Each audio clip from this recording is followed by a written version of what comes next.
यह वीडियो जरा गौर से सुनिएगा।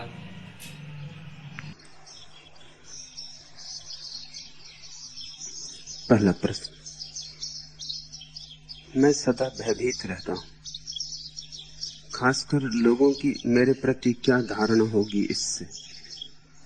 अब संन्यास भी लेना है लेकिन भय के कारण रुका हूं, क्या करूं।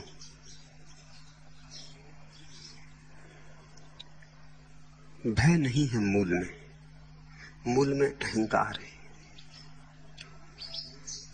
दूसरों की धारणा क्या होगी मेरे प्रति, इसका इतना ही अर्थ है कि दूसरे मुझे ऐसा समझे वैसा न समझे, बुद्धिमान समझे विक्षिप्त न समझ लें।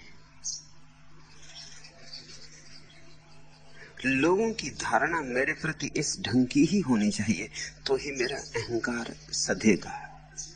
अगर लोगों की धारणा बदल गई तो मेरे अहंकार का क्या होगा। अहंकार दूसरों पर निर्भर है, उनके हाथ में है तुम्हारी कुंजी। अहंकार के प्राण तुम्हारे हाथ में नहीं है, दूसरों के हाथ में। जब चाहे तब दबा देंगे तो तुम मर जाओगे। इससे भय, तुमने अपने प्राण दूसरों में रख दिए। तुमने बच्चों की कहानियां पढ़ी, कोई सम्राट है उसने अपने प्राण तोते में रख दिए। सम्राट को नहीं मारा जा सकता, लेकिन कोई तोते की गर्दन मरोड़ दे तो सम्राट मरेगा। ऐसे ही अहंकार ने अपने प्राण दूसरों के मंतव्यों में रख दिए। भीड़ क्या कहेगी, इसलिए भीड़ के अनुकूल चलो ताकि भीड़ तुम्हारे अनुकूल रहे। जैसा भीड़ कहे वैसा उठो वैसे बैठो, भेड़ चाल चलो। अपनी चाल मत चलना, भीड़ पसंद नहीं करती तुम्हारी चाल, क्योंकि तुम्हारी चाल का मतलब होता है तुम बगावती हो, विद्रोही हो, तुम अपने होने की घोषणा कर रहे हो। यह भीड़ बर्दाश्त नहीं करती। भीड़ कायरों की है, कायर किसी हिम्मतवर को बर्दाश्त नहीं करते, क्योंकि उस हिम्मतवर के कारण उन्हें अपना कायरपन दिखाई पड़ता है। वे तुमसे बदला लेंगे, वे तुम्हें पागल कहेंगे, विक्षिप्त कहेंगे, सिरफिरा कहेंगे। सो डर लगता है, क्योंकि तुम्हारी प्रतिष्ठा उनके हाथ में। गौर से समझना, ये भय नहीं है, भय गौण है, मूल में अहंकार है। और जब तक किसी प्रश्न को ठीक ठीक न पकड़ लिया जाए तब तक उसका हल नहीं होता। तुम भय समझ के रहे तो तुम इसका हल कभी भी ना कर पाओगे, क्योंकि भय सिर्फ लक्षण है, मूल रोग नहीं। रोग का उपचार किया जा सकता है, लक्षणों का उपचार नहीं होता। और जो लक्षणों का उपचार करता रहेगा ऊपर ऊपर उपचार में उलझा रहेगा, भीतर भीतर रोग बढ़ता रहेगा। क्यों डरते हो किसी से? लोग तुम्हें पागल ही समझेंगे ना, समझने दो। लोग तुम्हारी प्रतिष्ठा ना करेंगे, ना करने दो। उनकी प्रतिष्ठा का मूल्य भी कितना है। ये ना समझो कि भीड़ अगर तुम्हें बुद्धिमान भी समझती है तो इन ना समझो के समझने का कितना मूल्य है। इनकी प्रतिष्ठा दो कौड़ी की भी तो नहीं है, और बदले में ये तुमसे सब ले लेते हैं, तुम्हारी आत्मा ले लेते हैं। तुम्हें फिर इनके अनुसार चलना पड़ता है, लकीर के फकीर होकर चलना पड़ता है। फिर ना कभी तुम मस्ती में डोल सकते हो, न परमात्मा को खोज सकते हो, न सत्य को खोज सकते हो, क्योंकि भीड़ कहती है सत्य मिल ही चुका है, कृष्ण ने गीता में दे दिया है। अब तुम्हें और खोज की क्या जरूरत है? गीता पढ़ो, गीता गुनगुनाओ, गीता रटो, तोते हो जाओ। या भीड़ कहती है बाइबल में सत्य, अब तुम्हें और क्या करना। यीशु मसीह ने सारे संसार के लिए दुख झेल लिया, अब तुम्हें किसी और तपस्या की जरूरत नहीं। यीशु मसीह ने सूली पर अपने को लटका दिया, अब तुम्हें सूली पर लटकने की जरूरत नहीं है।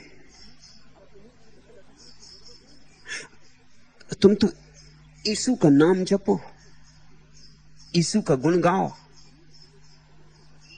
भीड़ तुम्हें इस तरह की बातें कहती है कि हम जो मानते रहे वैसा मानकर चलो। भीड़ कहती है शंका मत उठाना, संदेह मत उठाना, भीड़ कहती है अपना सिर मत उठाना, गुलाम रहो। भीड़ गुलामी आरोपित करती, और जो जितनी सुगमता से गुलाम होने को राजी होता उसे उतना आदर देती, उसी अनुपात में आदर देती। अब ये बड़े मजे की बात है, जीसस को तो सूली लगी, लेकिन जीसस के पीछे चलने वाले पादरी को सूली नहीं लगती, सम्मान मिलता है। जीसस बगावती थे, भीड़ ने उन्हें बर्दाश्त नहीं किया। पादरी पुरोहित बगावती नहीं है, भीड़ का बड़े काम का है, वो भीड़ को बांध के रखता है, उसका लोग सम्मान करते। असली संतों को सूली लग जाती, गालियां मिलती, अपमान मिलता है, नकली संत पूजे जाते। ये तुम देख सकते हो।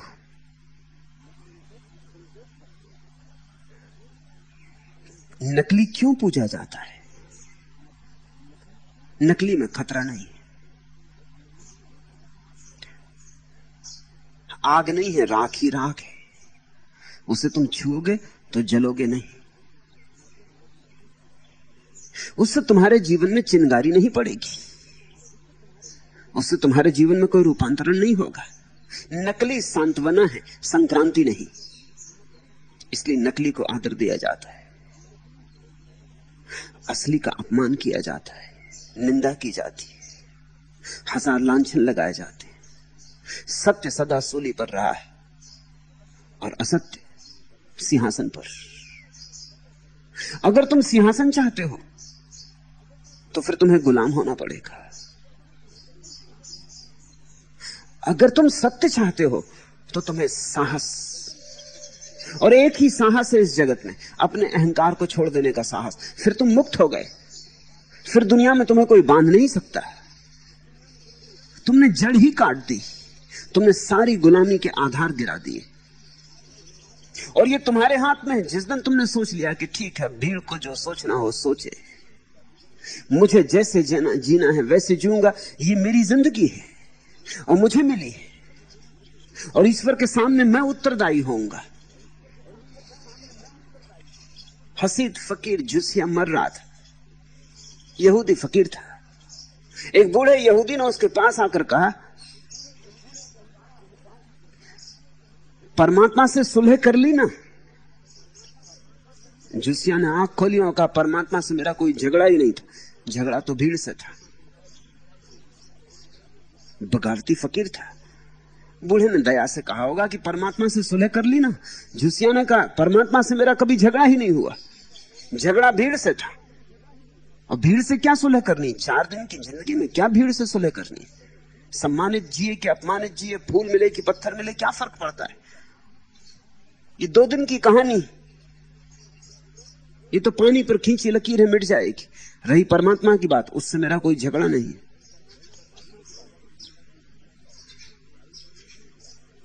उस बूढ़े ने फिर भी करुणा बस कहा, मोसेस का स्मरण करो, वही रक्षक है, मृत्यु करीब है। जुसिया हंसने लगा और जुसिया ने कहा कि मैं मर रहा हूं, अब तो मोसेस को मेरे बीच में मत लाओ, अब तो मुझे परमात्मा के आमने सामने सीधा होने दो। मरने के बाद परमात्मा मुझसे ये नहीं पूछेगा कि तुम मोसेस क्यों नहीं थे, वो मुझसे पूछेगा, जुसिया तुम जुसिया क्यों नहीं थे? उत्तर मुझे देना पड़ेगा। मुझे जीवन दिया था, इसका तुमने क्या किया? तुम इस जीवन में क्या फल लेकर आए? कौन सी परिपक्वता तुमने पाई? कौन सी गरिमा जानी? कौन से सत्य का उद्घाटन किया? कौन सा अनुभव लाए हो? वो मुझसे ये नहीं पूछेगा कि तुम मोसेस क्यों नहीं बन गए। मोसेस बनने उसने मुझे भेजा नहीं था, उसने मुझे भेजा है जुसिया बनने। मोसेस को मेरे बीच में मत लाओ, मरते वक्त तो मुझे अकेला मरने दो। भीड़ ना तुम्हें अकेला जीने देती, ना अकेला मरना देती। तुम मर रहे हो और भीड़ तुम्हें गंगा जल पिला रही। तुम मर रहे हो, भीड़ तुम्हारे कान में राम नाम जप रही। तुम मर रहे हो, सत्यनारायण की कथा सुनाई जा रही। तुम्हें मरने भी नहीं देती अकेले में भीड़, तुम्हें जीने भी नहीं देती भीड़। सन्यास का केवल इतना ही अर्थ है, इस बात की घोषणा कि अब मैं इसकी चिंता नहीं करूंगा कि भीड़ सम्मान देगी कि अपमान देगी, अब मैं अपने ढंग से जीऊंगा। गलत तो गलत सही, ठीक तो ठीक सही, लेकिन जो जीवन मुझे मिला है उसे मैं अपने ढंग से जीऊंगा। और मैं तुमसे कहता हूं, अगर कोई अपने ढंग से गलत भी जिए तो ठीक तक पहुंच जाता है, और दूसरों के ढंग से ठीक भी जिए तो ठीक तक नहीं पहुंचता, क्योंकि दूसरों के ढंग से ठीक जिए में कोई प्राण नहीं होते, तुम्हारा अंतर का साथ नहीं होता, बोझ की तरह तुम जीते हो। हिंदू भीड़ में पैदा हुए हो तो जाते हो मंदिर, राम की पूजा कराते हो, लेकिन तुम्हारे हृदय की ये उमंग नहीं, नाचते तुम वहां नहीं गए हो। ईसाई घर में पैदा हुए तो चर्च में चक्कर लगाते हो, लगाना पड़ता है, एक औपचारिकता है, एक कर्तव्य है, निभाना है। मां बाप ने थोप दिया है तुम्हारे सिर पर, उसे पूरा करना है। लेकिन इसका क्या मूल्य हो सकता है? जो आदमी मंदिर में गया है और केवल देह से गया है और जिसकी आत्मा बाजार में भटकती है,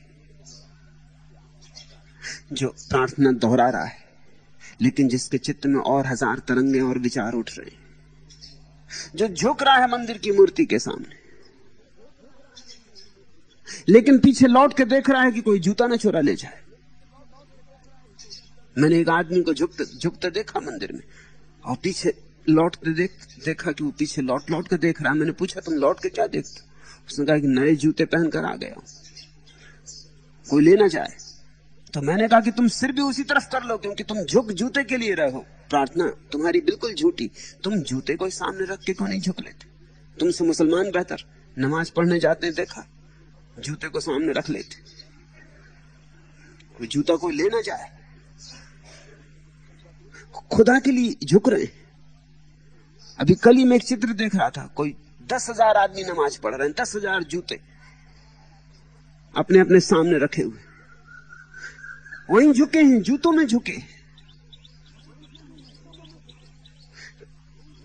ये झूठ है, इसमें सत्य की सुगंध नहीं। ये व्यवहार होगा, इससे समाज चलता होगा, लेकिन इससे सत्य की यात्रा नहीं होती। भीड़ को पता भी क्या है कि सन्यास क्या है। सन्यास पूछना है उनसे पूछो जो सन्यासी है। संगीत समझना है उनसे समझो जो संगीत जानते। और ध्यान की खबर लेनी तो उनसे लो जिन्होंने ध्यान में उतरने का साहस किया है, जिन्होंने ध्यान की गहराइयां छुई। बाजार में एक किरानी बैठा है, वो कहता सन्यास में मत उलझ जाना, ये सब सम्मोहन है। न वो कभी उलझा, न उसने कभी जाना, इस दुकान से कभी उठा नहीं, इस दुकान से बाहर गया नहीं। ये दुकान सम्मोहन नहीं है, ये रुपए इकट्ठे करते जाना में सम्मोहन नहीं है, ये सत्य है। ये रुपए इकट्ठे करना और मर जाना ये सत्य है, और ध्यान की चिंता में लगना व्यर्थ की बातों में पड़ना है। तुम किससे पूछते हो? सांस तेजाब की तरह जलकर ऐसी कौंदी है सारे सीने में, छाले छाले से पड़ गए जैसे, जर्ब सी चिर गई है सीने में, सुन के नादान दोस्त का ताना, क्यों न गमरास आएंगे उसको जिसको दौलत मिले बदौलते दिल। ऐसे लोगों का क्या करे कोई, नोच देते हैं जर्द चंपा को, जर्रे सोने के ढूंढा करते, और खुशबू वह उनकी चीज नहीं। जिसको फूल की पहचान हो उससे फूल की बात करना। ऐसे लोगों का क्या करे कोई, नोच देते हैं जर्द चंपा को, जर्रे सोना के ढूंढा करते हैं, और खुशबू वह उनकी चीज नहीं। जिन्होंने फूलों से प्रेम न किया हो, उनके आधार पर तुम फूलों को खोजने निकलोगे तो वो तुम्हें पागल कहेंगे ही, ये बिल्कुल स्वाभाविक है। जिन्होंने सोने के अतिरिक्त और किसी चीज में मूल्य नहीं जाना, जिन्होंने सोने में ही सारा सार देखा, उनसे तुम सत्य की बातें करोगे, सन्यास की बातें करोगे, वो तुम्हें पागल न समझेंगे तो और क्या समझेंगे। इसमें कुछ ऐतराज की बात भी नहीं, ये बिल्कुल ठीक है, ये जैसा होना चाहिए वैसा ही है। ऐसे लोगों का क्या करे कोई, नोच देते हैं जर्द चंपा को, जर्रे सोने के ढूंढा करते हैं, और खुशबू वह उनकी चीज नहीं। भय नहीं है, भीतर अहंकार है। अहंकार ही डरता है। इसे तुम समझ लो, बहुत ठीक से समझ लो। जब तुम मृत्यु से भी डरते हो तब भी अहंकार के कारण ही डरते हो। मृत्यु का कोई डर नहीं होता, मृत्यु तक का कोई डर नहीं होता। मृत्यु को जाना ही नहीं है, उससे डरोगे कैसे? डर तो जानी पहचानी चीज से होता है। कहावत है, दूध का जला छाछ भी फूंक फूंक के पीता, लेकिन कम से कम दूध का जला तो होना चाहिए। तुमने मृत्यु जानी ही नहीं, तुम मृत्यु में जले ही नहीं, तुम्हें मृत्यु की कोई खबर ही नहीं। वह अज्ञात, वह अनजान, सुखद है या दुखद, इसका भी कुछ पता नहीं। डरोगे कैसे? भयभीत कैसे होगे? कौन जाने वरदान हो, अभिशाप है, इसका निश्चय क्या है? एक भी मरे हुए आदमी ने लौटकर तो कहा नहीं कि मृत्यु दुख देती, कि मृत्यु तुम्हें पीड़ाएं देगी, संताप देगी, कि मृत्यु तुम्हारी छाती में भाले भौंकेगी। एक ने भी तो लौट कर नहीं कहा है। मृत्यु तो अपरिचित है, अपरिचित का भय कैसे? देखा नहीं तुमने, छोटा बच्चा सांप से नहीं डरता, उसे पता ही नहीं है कि सांप क्या करेगा, वो सांप को पकड़ के खेलने लगेगा। छोटा बच्चा आग से नहीं डरता, उसे पता नहीं है। पता हो तो भय होता है। तो जब लोग कहते हैं मुझे मृत्यु का भय है, तो वो असल में कुछ और कहते हैं, ठीक ठीक समझ नहीं पा रहे कि क्या स्थिति है। वो ये नहीं कहते मुझे मृत्यु का डर है, वो सिर्फ इतना ही कहते हैं मुझे मेरे मिट जाने का डर है। लेकिन तुम्हारे भीतर जो मिट सकता है तत्व, वो अहंकार है, और तो कोई मिटने वाली चीज नहीं। देह मिट्टी में मिल जाएगी, मिटेगी नहीं। श्वास हवा में लीन हो जाएगी, मिटेगी नहीं। आग आग में चली जाएगी, पानी पानी में, मिटेगा कुछ भी नहीं। और तुम्हारे भीतर जो अंतरात्मा है, उससे तुम्हारी पहचान नहीं है, वह भी मिटने वाली नहीं। जिन्होंने उसे जाना, उन्होंने निरपवाद रूप से सदियों सदियों में एक ही बात कही कि वह शाश्वत है, अमृत है। कृष्ण ने कहा, न हन्यते हन्य माने शरीर है, शरीर के मरने से उसका मरना नहीं। नैनम दहति पाविका नैनम छिदंति शस्त्राणि ना हम दहति पावका। नहीं जलती जलाने से, नहीं छिदती शस्त्रों के भोंक देने से, वह अमर है। फिर मरता कौन है? सिर्फ ये झूठा अहंकार, ये जो तुमने अपनी धारणा बना ली कि मैं कौन हूं, ये नाम, ये रूप, ये यश, ये पद प्रतिष्ठा, ये मैं, बस यही मरता है। मृत्यु के भय में भी छिपा अहंकार है, समस्त भय के भीतर छिपा हुआ अहंकार है। और अगर तुम इसी भय और अहंकार में जिए तो निश्चित तुम बड़ी भयभीत दशा में जी रहे हो। तुम कुछ भी न जान पाओगे जो मृत्यु के पार है। जोखिम तो उठानी होगी, और सन्यास जोखिम है।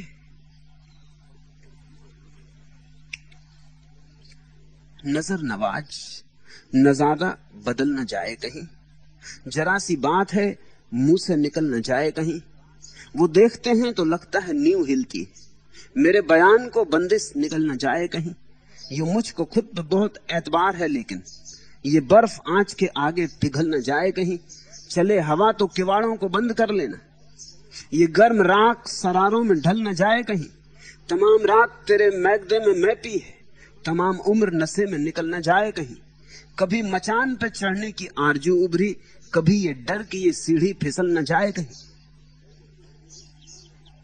जब भी नया कदम उठाओगे, जब भी अज्ञात में उतरोगे, अनजान सागर में नाव खोलोगे, तो थोड़ा कंपन तो स्वाभाविक है, क्योंकि ज्ञात छूटता है, ज्ञात किनारा छूटता है, अज्ञात सागर में चले। लेकिन इसी कंपन के कारण रुक जाओगे तो यही किनारा तुम्हारी कब्र बन जाएगा। उस किनारे को कब पाओगे? फिर यही क्षुद्र जगत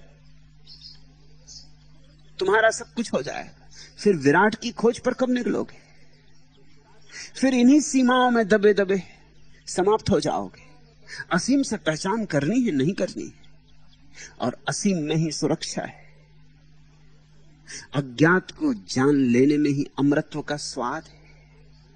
सन्यास तो केवल एक भाव भंगिमा है कि मैं यात्रा पर जाता हूं, कि मैं जो ज्ञात है उसे दांव पर लगाता हूं, अज्ञात की तलाश में जाता हूं। जान लिया इस किनारे, पहचान लिया, कुछ पाया नहीं, देख लिए नाते रिश्ते, देख ली धन दौलत, देख ली पद प्रतिष्ठा, सब राख ही राख है। ऐसी प्रतीति जब तुम्हें सघन हो जाती तो फिर यहां रोकने को क्या है? फिर तुम यात्रा पर जा सकते हो। सन्यास यात्रा है, और जो सन्यास की यात्रा पर जाता है वही जीवित होता है। नहीं तो लोग मुर्दे की तरह जीते। फिर धीरे धीरे यहां का मौसम बदलने लगा है, वातावरण सो रहा था, अब आंख मलने लगा है। पिछले सफर की न पूछो, टूटा हुआ एक रथ है जो रुक गया था कहीं पर, फिर साथ चलने लगा है। हमको पता भी नहीं था, वो आग ठंडी पड़ी थी, जिस आग पर आज पानी सहसा उबलने लगा है। जो आदमी मर चुके थे मौजूद हैं इस सभा में। हर एक सच कल्पना से आगे निकलने लगा है। ये जिनको तुम सन्यासियों की तरह देख रहे हो, ये भी तुम्हारी तरह मरे हुए थे। इन्होंने हिम्मत की है, राख झाड़ दी है। इसलिए तो सन्यास के लिए गैरिक रंग चुना है। गैरिक अग्नि का रंग है जो राख झाड़ देता है और अंगारे को उभार लेता है, जो व्यर्थ को अपने से झाड़ता जाता है और सार्थक को उभारता जाता है, जो धीरे धीरे संयोगिक को छोड़ देता है और शाश्वत को पकड़ लेता है। हिम्मत तो चाहिए ही, साहस तो चाहिए ही। एक ही भूल है जगत में, सत्य की खोज ना करना। डरो तो उससे डरो, और तो कुछ भूल नहीं। और थोड़ा कम कमाया कि ज्यादा कमाया, 10 लोगों ने नमस्कार की रास्ते पर की, 100 लोगों ने नमस्कार की, इसका मूल्य क्या है? सारा गांव तुम्हें नमस्कार करता रहे, इसको तुम कहां ले जाओगे? इससे संपदा नहीं बनेगी। जब मौत आएगी तो इससे तुम अपना बचाव ना कर सकोगे। ये सब तो यहीं पड़ा रह जाएगा। ये नमस्कार हैं, ये धन, ये दौलत, ये लोगों के ख्याल तुम्हारे संबंध में। मैं एक फकीर को जानता हूं, बूढ़े आदमी थे, अब तो मर गए। मैं जब छोटा था तब उनसे मेरी पहचान हुई। उनकी एक बात मुझे रुच गई, इसी से मेरा उनसे संबंध बना। वो जब सभा में बोलते थे तो किसी को ताली नहीं बजाने देते थे। अगर कभी लोग ताली बजाने तो बड़े नाराज हो जाते थे। जब मैंने पहली दफा ये देखा तो मैं बहुत हैरान हुआ, क्योंकि बोलने वाला चाहता लोग ताली बजाएं, बोलता ही इसलिए कि लोग ताली बजाएं, तालियां बजें इसका इंतजाम करके आता है। स्टालिन तो अपनी सभा में अपना छपा हुआ व्याख्यान बंटवा देता था, उसमें जगह जगह कहां कहां तालियां बजानी है उसका भी संकेत रहता था। तो लोग पढ़ लेते थे और जहां जहां ताली बजानी वहां ताली बजानी पड़ती थी। इस फकीर को मैंने नाराज होते देखा तो मैंने पूछा, मैं उत्सुक हो गया। मैंने पूछा बात क्या है? तो उन्होंने कहा बात यह है कि ना समझो कि ताली का मूल्य कितना। अगर ये ताली बजाते तो उसका मतलब मैंने जरूर कोई गलत बात कही होगी। सही बात ना तो ये ताली बजा ही नहीं सकते, सही का इन्हें पता ही नहीं। ये बात मुझे रुच गई, ये बात बड़ी प्यारी लगी। ये आदमी कुछ जानता है। उसने कहा कि ना समझ जब भी ताली बजाते तो मुझे नाराजगी होती। नाराजगी ये होती कि जरूर मैंने कोई गलत बात कह दी। इन पे नाराज नहीं होता, अपने पे नाराज होता कि जरूर कोई बात कह दी जो इनकी बुद्धि को भी जच रही है। जिनके पास बुद्धि है ही नहीं, इनको जच रही, तो मैंने जरूर कोई बुद्धिहीनता की बात कह दी। उससे दुखी होता हूं, उससे नाराज होता हूं। सत्य तो इनकी समझ में आएगा क्या? असत्य में पगे हैं, असत्य ही समझ में आता है। छोड़ो इनकी फिक्र और ख्याल से समझ लो, भय ऊपर ऊपर है, भीतर अहंकार। जिस दिन अहंकार को उतार कर रख दोगे फिर क्या फिक्र है? लोग पागल ही कहेंगे ना, तो कहने दो। इन्होंने बुद्ध को पागल कहा है, इन्होंने कबीर को पागल कहा है, इन्होंने सुकरात को पागल कहा है। तुम सौभाग्यशाली हो अगर ये तुम्हें भी पागल कहें। तुम धन्य भागियों की परंपरा के हिस्से हो जाओगे। तुम बुद्ध, महावीर और कृष्ण की श्रृंखला में खड़े हो जाओगे। वे सब पागल थे, इस भीड़ ने उन सबको ही पागल कहा है। और ये भीड़ बड़ी अद्भुत है, पहले पागल कहती है, फिर जब आदमी मर जाता तो पूजा करती। ये भीड़ मुर्दों की पूजा करती, जीवंत का विरोध करती। ये इसके सदा की आदत है। दूसरा प्रश्न, गीता में कृष्ण ने कहा है कि जब जब धरती पर संकट आता है मैं अवतार लेता हूं।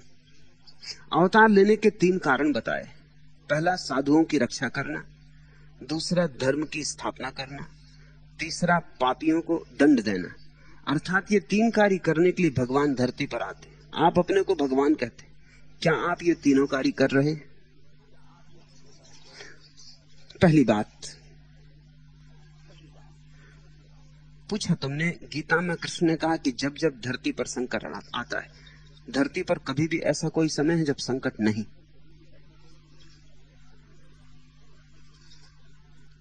धरती संकट है, यहां होना संकट में होना है।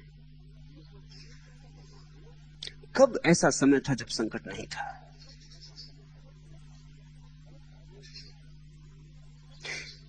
ऐसी कोई किताब आज तक नहीं पाई जा सकी है दुनिया के इतिहास में जिसमें लिखा हो कि इस समय धरती पर संकट नहीं। सभी किताबें कहती हैं कि बड़ा संकट है, हालांकि सभी किताबें कहती हैं कि पहले संकट नहीं था। लेकिन वो पहले कब था? क्योंकि उस समय की किताबें कहती हैं कि संकट था। तुम चकित हो गई ये जानकर, संकट सदा से रहा है। संकट धरती का स्वभाव है, होना ही चाहिए, क्योंकि धरती छोड़नी, धरती से मुक्त होना है। यहां अगर संकट ना होगा तो धरती छोड़ोगे किस लिए? धरती से मुक्त किस लिए होगे? यहां अगर संकट ना होगा तो धर्म की कोई जरूरत ही ना रह जाएगी।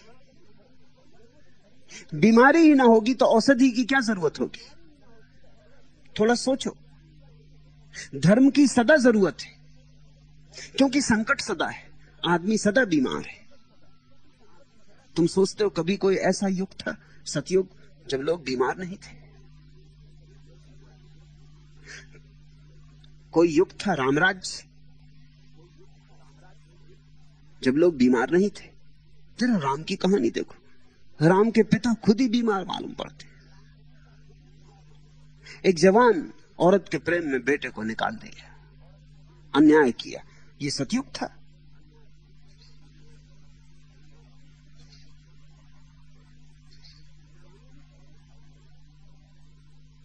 रावण ही तो नहीं था उस दिन अकेला, बहुत रावण थे। रावण के संगी साथी भी थे। स्त्रियां उस दिन भी चुराई जाती थी, झगड़े उस दिन भी खड़े होते थे, युद्ध उस दिन भी होते थे। कौन सी हालत बेहतर थी? क्या था जिसके गुणगान करते हो? अगर गौर से देखने जाओगे और ईमानदारी से जांच करोगे तो तुम पाओगे रामराज्य भी रामराज्य नहीं था। रामराज्य इस धरती पर कभी रहा ही नहीं। कल्पना में है आदमी की, होना चाहिए, आशा है, मगर फलता कभी नहीं। कृष्ण जब थे तब कौन सा इस जगत में आनंद था? युद्ध था, भयंकर युद्ध हुआ। तुम कोई स्मरण कर सकते हो और पीछे लौटो, परशुराम, तो कोई दुनिया में शांति रही होगी? परशुराम ने फरसा लेकर पृथ्वी को अनेक बार क्षत्रियों से समाप्त कर दिया, खाली कर दिया, विधवाएं ही विधवाएं छोड़ी। बुरे आदमी तो बुरे होते ही होंगे, भले आदमी भी बहुत भले नहीं थे। परशुराम कोई बहुत भले आदमी नहीं मालूम पड़ते। तुम किस जमाने की बात कर रहे हो? बुद्ध को गालियां मिली, पत्थर मिले, महावीर को गांव गांव से हटाया गया, निकाला गया, कानों में खीले ठोके गए। ये भले लोग थे, दुनिया में संकट नहीं था। मेरे देखे पृथ्वी संकट है, इसलिए यह बात तो फिजूल है किसने कही मुझे कुछ प्रयोजन नहीं। और ध्यान रखना, कृष्ण ने कुछ कहा हो तो कृष्ण को खोजो, उनसे उत्तर लो। मैं उनके लिए उत्तरदायी नहीं हूं। मैं कौन हूं जो उनके लिए उत्तर दूं? कृष्ण को पकड़ो, उन पर अदालत में मुकदमा चलाओ। मैं जो कह रहा हूं उसके लिए उत्तरदायी हूं। मैं जो कह रहा हूं उसके लिए कृष्ण कैसे उत्तरदायी हो सकते? लेकिन लोग इस ढंग से पूछते हैं जैसे कि कृष्ण ने कुछ कह दिया तो उसके लिए मैं उत्तरदायी हूं या कोई भी उत्तरदायी। कृष्ण ने जो कहा वो कृष्ण जाने, तुम उनसे झगड़ लेना, कहीं मिल जाए, शायद इसलिए मिलते भी नहीं, तुमसे डरते होंगे, तुमसे भयभीत होते होंगे कि 1000 सवाल तुम खड़े करोगे। तुम कहते गीता में कृष्ण ने कहा है कि जब जब धरती पर संकट आता है। मैं तुमसे कहता हूं धरती पर सदा संकट है, आता नहीं जाता नहीं, धरती संकट है। 6000 साल पुरानी चीन में किताब मिली है जो ऐतिहासिक आधार पर सबसे ज्यादा पुरानी। उसमें जो भूमिका है वो तुम पढ़ोगे तो चकित हो जाओगे। भूमिका ऐसी लगती जैसे आज की सुबह के अखबार में निकली हो। भूमिका को शब्द अगर सुनोगे तो तुम मान ही ना सकोगे कि 6000 साल पुराने। भूमिका में लिखा है कि बेटे अपने माँ बाप का आदर नहीं करते। ये कैसा दुखद युग आ गया है। शिष्य गुरु की नहीं मानते। ये किन पापों का फल मनुष्य भोग रहा है। स्त्रियां सती नहीं रही, व्यभिचार फैला है, अनाचार है, झूठ है, रुष्वतखोरी है, ये सारी बातें। तो ऐसा लगता है दिल्ली का कोई अखबार आज ही सुबह छपा हो। राजा भी भरोसे योग्य नहीं रहा तो प्रजा का क्या होगा। ये 6000 साल पुरानी किताब। आदमी वैसा का वैसा है। तुम्हें भ्रांति इसलिए पैदा होती कि तुम सोचते हो कि वैसा कैसे। आज का आदमी कार चाहता है। ये बात सच है कि कार आज से 6000 साल पहले नहीं थी, लेकिन 6000 साल पहले जो था उसकी चाह इतनी ही थी। फर्क क्या पड़ता है। बैलगाड़ी चाहता था आदमी, शानदार छकड़े की गाड़ी चाहता था। आज फिएट गाड़ी चाहता, तब एक छकड़ा गाड़ी चाहता था। चाह तो वही है। कल हवाई जहाज चाहने लगेगा, उससे क्या फर्क पड़ता है। चाह के विषय बदल गए हैं, चाह नहीं बदल गई। वेश्याएं आज ही तो नहीं होती, तब भी होती थी।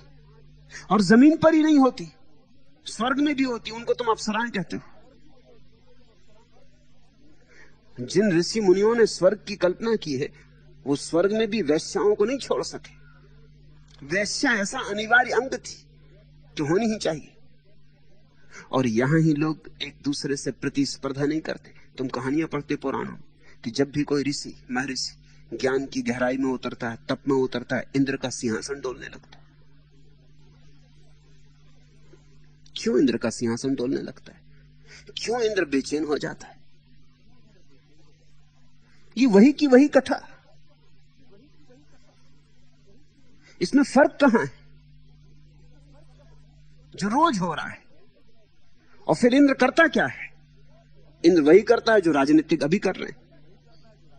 इंद्र भेज देता 2 खूबसूरत औरतों को कि जाके नाचो, ऋषि को भड़काओ, उपद्रव, और फोटो निकलवा लेना, अखबार में छपवा देना कि भ्रष्ट, रुष्वत दे दो। किसी तरह लालच, लोभ, किसी तरह इसमें काम वासना जगा दो। अब ये बड़े मजे की बात है कि जो इंद्र बेचता है इन वैश्याओं को, इस पर कोई पाप नहीं लगता। पुराने इसकी कोई बात ही नहीं करते कि इस पर कुछ पाप लगता है कि नहीं लगता। ये ऋषि तो भ्रष्ट हो गए, लेकिन भ्रष्ट जिसने करवाया उसका जुम्मा। और ये ऋषि भी खूब है कि 2 स्त्रियां आके नाचने लगती कि भ्रष्ट हो जाते, जैसे भ्रष्ट होने को ही बैठे थे। प्रतीक्षा कर रहे थे कि इंद्र अब भेजो, इतनी देर क्यों हो रही, अब भेजो, अभी तक तुम्हारा सिंहासन नहीं कपा। आदमी वैसा का वैसा है। वही स्पर्धा विश्वामित्र और वशिष्ठ में है जो आज चलती। वही संघर्ष अहंकार का, वही दौड़, वही हिंसा, सब वही का वही। तुम जरा पुराने शास्त्रों में जो शिक्षाएं दी गई उनको गौर से देख लो। सब शास्त्र कहते हैं चोरी मत करो। इसका मतलब है कि तब चोरी होती थी जब शास्त्र लिखा गया, नहीं तो पागल थे शास्त्र लिखने वाले कि चोरी मत करो। सब शास्त्र कहते हैं झूठ मत बोलो, साफ है कि लोग झूठ बोलते थे। सब शास्त्र कहते हैं हिंसा मत करो, साफ है कि लोग हिंसक थे। सब शास्त्र कहते हैं व्यभिचार मत करो, साफ है कि लोग व्यभिचारी थे। और क्या साफ होगा? जो लोग करते हैं उसी को तो रोकने के लिए शास्त्र सूचना देता है। अगर लोग व्यभिचारी थे ही नहीं, लोग चोर थे ही नहीं, झूठ बोलते ही नहीं थे, तो ये शास्त्र लिखने वालों का दिमाग खराब था, ये पागलों ने लिखे होंगे। चिकित्सक तभी तो औषधि का नाम लिखता है, प्रिस्क्रिप्शन देता है, तुम्हें नुस्खा देता है जब तुम बीमार होते हो। कौन सा फर्क पड़ा है? वही की वही बात है। तुम कहते हो गीता में कृष्ण ने कहा है जब जब धरती पर संकट आता है, संकट मैं तुमसे कहता हूं सदा है। धरती संकट है, यहां होना संकट है, आता नहीं जाता नहीं। तब तब मैं अवतार लेता हूं। अवतार लेने के 3 कारण बताए। साधुओं की रक्षा करना, पहली बात, साधुता में ही रक्षा है, किसी और की आने की जरूरत नहीं। जो साधुता अपने आप अपनी रक्षा ना कर सके वो साधुता नहीं। साधुता का मतलब क्या होता है? बड़ी नपुंसक साधुता हुई कि कृष्ण को आना पड़े साधुओं की रक्षा करने। फिर साधुता का अर्थ क्या हुआ? साधुता में बल क्या है? ये तो असाधु से कमजोर हुई। असाधु तो अपनी रक्षा खुद कर लेता है और साधु के लिए कृष्ण को आना पड़ता है। ये साधु बड़े नपुंसक रहे होंगे। साधुता में रक्षा है, सत्य में बल है। सत्यमेव जयते। अगर ये सच है कि सत्य जीतता है तो कृष्ण की क्या जरूरत है? सत्य बलशाली है, असत्य कमजोर है, अपने आप हारता है, हार ही जाता है, हारेगा ही। उसके असत्य होने में ही उसकी हार छिपी। प्रेम जीतता है, घृणा हारती। मैत्री जीतती है, वैर हारता है। ये साधुता के सूत्र हैं। तुम कह रहे हो कि कृष्ण तब अवतार लेते हैं जब साधुओं की रक्षा करने का सवाल उठता है। असल में ये बातें साधुओं ने लिख रखी हैं, नपुंसक साधुओं ने। ये साधु माधु नहीं है, ये असाधु से भी कमजोर है। इनका सत्य बिल्कुल लचर है, 2 कौड़ी का है। सच्चाइयां कुछ और है। रामायण कहती है कि रामचंद्र जी साधुओं की रक्षा के लिए दक्षिण भारत गए। बकवास है। वो साधु माधु नहीं थे, सब पॉलिटिकल एजेंट। वो राम की सेवा में संयुक्त थे और वहां जासूसी कर रहे थे दक्षिण में रावण के खिलाफ। साधु माधु उसमें कुछ नहीं थे। साधुओं के लिए क्या रक्षा की जरूरत है? कृष्ण की तो कोई जरूरत नहीं आने की। उसका सत्य ही उसकी रक्षा है। लेकिन ये तरकीबें, ये बहुत पुरानी राजनीति की तरकीबें। ईसाईयत का इतिहास कहता है कि ईसाई पहले अपने पादरी को भेजते किसी देश में बाइबल लेके, फिर उसकी रक्षा के लिए तलवार लेके आ जाते। जब वो बाइबल लेके आता है उनका पादरी, तब तुम्हें लगता है कोई हर्जा नहीं, लेकिन फिर उसकी रक्षा के लिए तलवार लेके पीछे सिपाही आ जाते कि साधु की रक्षा करनी। इस तरह की भी खबरें उपलब्ध हैं कि ईसाइयों ने अपने साधुओं को भेजकर वहां लोगों को भड़का के अपने साधुओं पर चोट भी करवाई ताकि फिर वो सैनिक भेज सके, और पीछे सैनिक आके सफाया करता है। वस्तुतः जो साधु है उसे कृष्ण के आने की कोई प्रतीक्षा नहीं, ना कोई जरूरत है। वस्तुतः जो साधु है उसके भीतर तो परमात्मा का अवतरण हो गया, अब और कृष्ण की क्या जरूरत है? साधु का मतलब क्या होता है? जिसको प्रभु का साक्षात हुआ। जिसको प्रभु का साक्षात हुआ वही तो साधु है। जिसने सत्य जाना वही तो साधु है। जो सरल हुआ वही तो साधु है। तो मैं तुमसे नहीं कहता कि साधु की रक्षा के लिए किसी कृष्ण के आने की जरूरत है। नाहक कष्ट ना करें, कोई आवश्यकता नहीं। साधु अपनी रक्षा है। और तुम कहते हो धर्म की स्थापना करना। धर्म की स्थापना नहीं की जाती, और ना कभी धर्म स्थापित होता है, ना अस्थापित होता है। धर्म तो वही है जो शाश्वत है। कृष्ण थोड़ी धर्म की स्थापना करते। धर्म तो इस जगत का नियम है। धर्म ने तो इस जगत को धारण किया है, इसलिए उसको धर्म कहते। जैसे आग जलाती है और गर्म है, ऐसा ही इस अस्तित्व का स्वभाव धर्म है। धर्म यानी स्वभाव। किसी को आके स्थापना थोड़ी करनी पड़ती। तो कृष्ण के पहले क्या मामला था? धर्म नहीं था, कृष्ण ने स्थापना की। फिर कृष्ण के बाद क्या हुआ? धर्म समाप्त हो गया। धर्म तो इस जगत को संभालने वाले सूत्र का नाम है। लेकिन तुम्हारे मन में कुछ और बातें। हिंदू धर्म की रक्षा। हिंदू धर्म धर्म नहीं है, और ना मुसलमान धर्म धर्म है। ये तो सब राजनीतियों के जाल है। धर्म तो एक ही है, ना वो हिंदू है, ना मुसलमान है, ना ईसाई है, ना जैन है, ना बौद्ध है। धर्म तो वह है जब तुम अपने भीतर परिपूर्ण शांति में उतरते हो तो अनुभव करते हो, उस अनुभूति का नाम धर्म है। जब तुम अपने अंतरतम में डूब जाते हो तो जिसका तुम्हें स्वाद मिलता है उसका नाम धर्म है। लेकिन हिंदू धर्म को रक्षा की जरूरत मालूम होती, इस्लाम को रक्षा की जरूरत मालूम होती, ईसाई को रक्षा की जरूरत मालूम होती है, धर्म नहीं। तो मैं तुमसे कहता हूं धर्म तो सदा है। जो सदा है उसी का नाम धर्म है। उसकी न कोई स्थापना करनी होती, ना कभी कोई उसे मिटा सकता। उसका मिटना संभव ही नहीं है। अगर धर्म मिट जाए तो हम सब बिखर जाएं। अगर धर्म मिट जाए तो चांतारे ना चले, सूरज ना निकले, पानी ना बहे, हवा ना उठे, फूल ना खिले, पक्षी ना गाएं, लोग ना हो। धर्म टूटा कि सब टूट जाए। धर्म तो सबको जोड़े हुए है। धर्म तो वह धागा है जिसने सब सारे फूलों को अपने में गूंथा हुआ है और माला बनी। ये सारा अस्तित्व गुथा है। जिससे गुथा है उस सूत्र का नाम धर्म है। कृष्ण इत्यादि की कोई जरूरत नहीं है कि इसको स्थापित करें। कृष्ण धर्म को स्थापित करने नहीं आते। जो धर्म है उसको जानने से कोई कृष्ण होता है।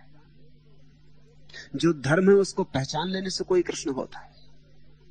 जो धर्म है उसके साथ पूरा पूरा संगीत बद्ध हो जाने से कोई कृष्ण होता है। कृष्ण को धर्म की स्थापना करने की जरूरत नहीं। ये पंडित पुरोहितों ने लिखा होगा, कृष्ण ऐसा नहीं कह सकते।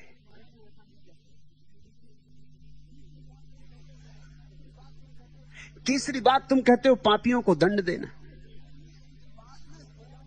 पाप में स्वयं ही दंड निहित है।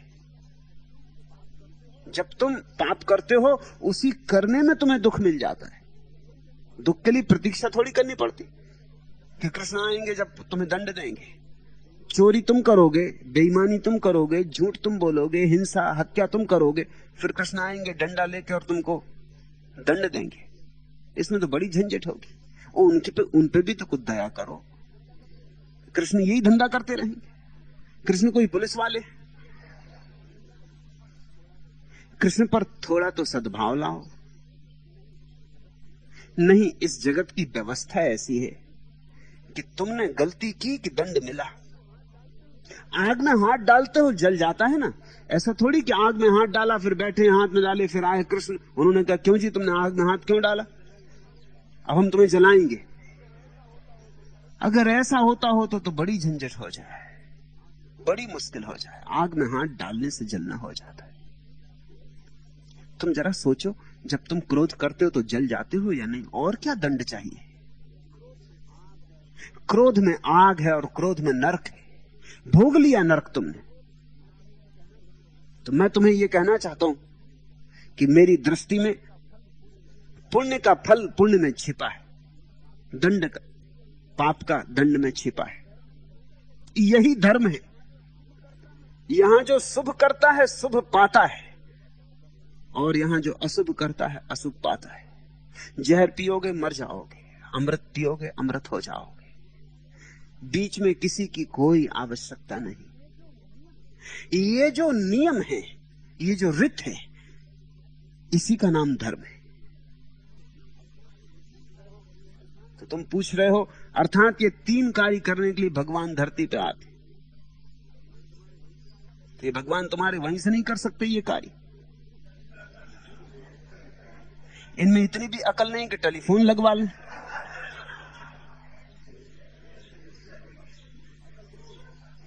अकल बिल्कुल बेच बैठे, इसके लिए धरती पे आना पड़ता है। ये तुम्हारी धारणा है, इसलिए मैंने कहा तुम कृष्ण से मिलना हो तो उनसे पूछ लेना, मेरी कोई जिम्मेवारी नहीं। मैं अपनी बात कहता हूं और अपनी बात के लिए उत्तर देने को तैयार हूं। अब तुम पूछते हो कि आप अपने को भगवान कहते हैं, क्या आप ये तीनों कार्य कर रहे हैं? मैं इन तीनों कार्यों को करने योग्य मानता ही नहीं, और अपने को भगवान इसलिए नहीं कहता हूं कि मैं भगवान हूं और तुम भगवान नहीं हो। अपने को भगवान इसलिए कहता हूं कि यहां सब भगवान है, यहां भगवान होने के अतिरिक्त उपाय ही नहीं। भगवान होने में मैं किसी विशिष्टता की घोषणा नहीं कर रहा हूं, उसी से तुम्हें कष्ट होता है। तुम्हें पीड़ा यही है कि एक आदमी ने अपने को भगवान कह दिया, फिर हमारा क्या होगा? तो हम आदमी ही रह गए और आप भगवान हो गए। जब मैं भगवान कह रहा हूं तो मैं यही कह रहा हूं कि आदमी भगवान है, पौधे भगवान है, पक्षी भगवान है, पशु भगवान।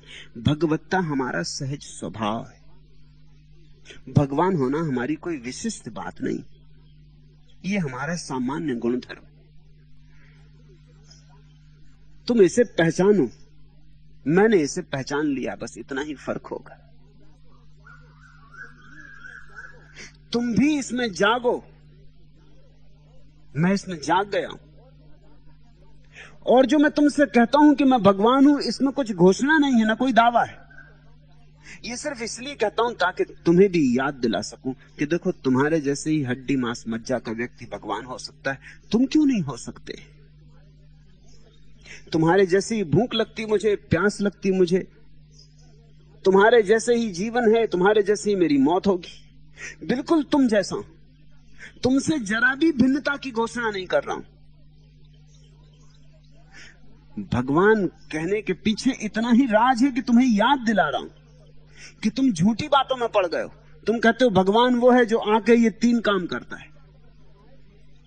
तो कृष्ण आए थे, साधुओं की रक्षा हुई। कहां है वे साधु जिनकी रक्षा हुई? धर्म की स्थापना हुई। कृष्ण के बाद जितना अधर्म इस देश में फैला, कभी नहीं फैला था, क्योंकि भयंकर युद्ध हुआ। और दूसरों की तो छोड़ दो, कृष्ण के अनुयायी यदुवंशी इस भयंकर तरह से लड़े एक दूसरे से, उन्होंने सब विनाश कर डाला। कृष्ण के द्वारा पापियों को दंड मिला। कौन से पापियों को दंड मिल गया? तुम कहोगे कि मिला, कौरवों को मिला। कौरव पापी थे और तुम्हारे धर्मराज युधिष्ठिर ये जुआ खेल रहे हैं, ये पापी नहीं? और ऐसा ही जुआ ही खेल रहे हैं, अपनी औरत तक को जुए पे दांव पे लगा रहे हैं, ये पापी नहीं? इनको दंड कब मिला, कैसे मिला? इनको धर्मराज कह रहे हो तुम? जरा जाके अपनी औरत को दांव पे तो लगा के देखो, जेल में सड़ोगे। वहां ये नहीं कह सकोगे कि हम धर्मराज हैं, हम युधिष्ठिर हैं, ये हमारे साथ क्या न्याय हो रहा है, हे भगवान आओ हमारी रक्षा करो। धर्मराज की रक्षा तो करनी ही चाहिए। ये तुम देखते हो, ये जो कौरव पांडवों के बीच झंझट थी, इस झंझट में तुम सोचते हो कौरव ही जिम्मेवार थे, तो तुम गलत सोचते हो। इसमें पांडव उतने ही जिम्मेवार थे। धर्मराज में धर्म जैसा कुछ नहीं मालूम होता। और ये 5 पुरुष एक स्त्री के पति बन गए हैं, इसमें तुम्हें कुछ धर्म मालूम होता है?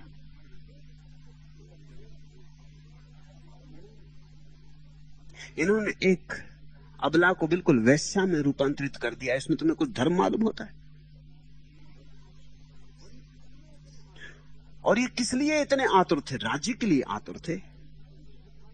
जैसा दुर्योधन आतुर था, वैसे ही ये भी आतुर थे कि राज्य हमारा हो।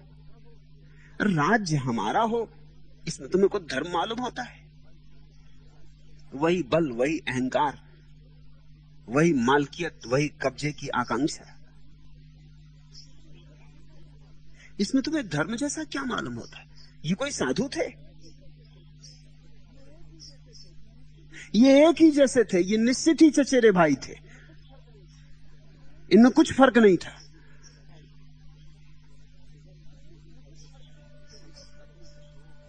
तुम अगर अपनी कथाओं को ठीक से समझोगे तो तुम बड़े हैरान हो जाओगे। और फिर उसके बाद हुआ क्या? महाभारत के बाद इस देश का ऐसा पतन हुआ कि ये अभी तक नहीं संभला है। महाभारत के बाद ये देश संभला ही नहीं। महाभारत के बाद इस देश ने वो ऊंचाई कभी पाई ही नहीं।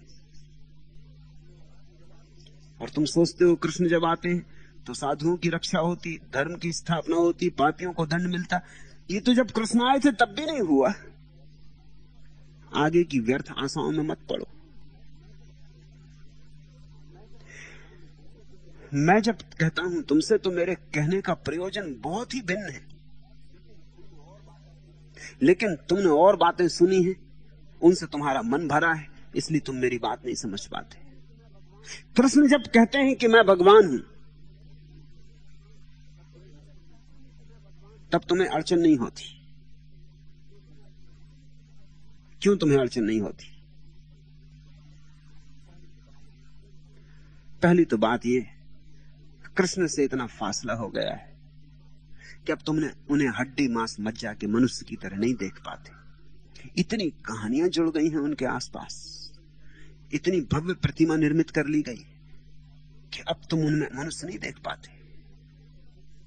लेकिन कृष्ण तुम जैसे मनुष्य थे। तुम मान लेते हो भगवान है, लेकिन अर्जुन ने भी मान नहीं लिया था। दुर्योधन ने तो कभी नहीं माना था, नहीं तो युद्ध ही ना होता। लाखों लोग कृष्ण को भगवान नहीं मानते थे, चालबाज कूटनीतिज्ञ मानते थे।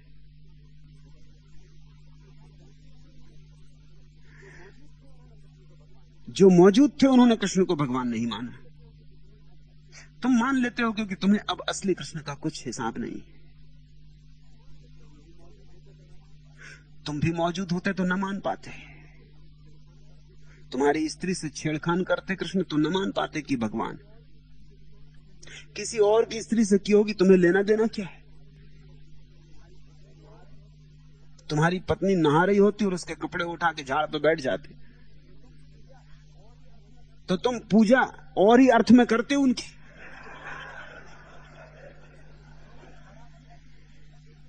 मराठी अर्थ में शिक्षा देते उनको।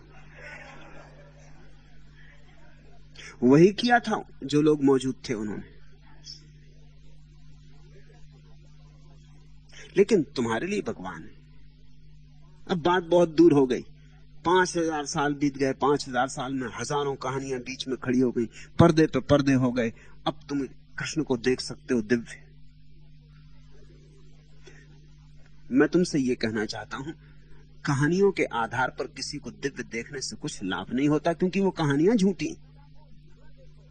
दिव्यता को यहां देखो, अभी देखो, सामान्य में देखो, क्योंकि सामान्य में दिव्यता को देख सको तो ही तुम्हारी दिव्यता मुक्त हो सकती है। मैं अगर तुमसे कह रहा हूं कि मैं भगवान हूं तो इसमें मेरा कोई दावा नहीं, इसमें मुझे कोई रस ही नहीं। अगर रस है तो तुम में, और जब तक तुम में मेरा रस है तब तक मैं कहूंगा कि मैं भगवान हूं। जिस दिन मैं देखूंगा कि कोई सार नहीं तुम में रस लेने में, तुम्हें ही रस नहीं है तुम में, तो कब तक मैं रस लूं? उसी दिन भगवान कहना बंद कर दूंगा।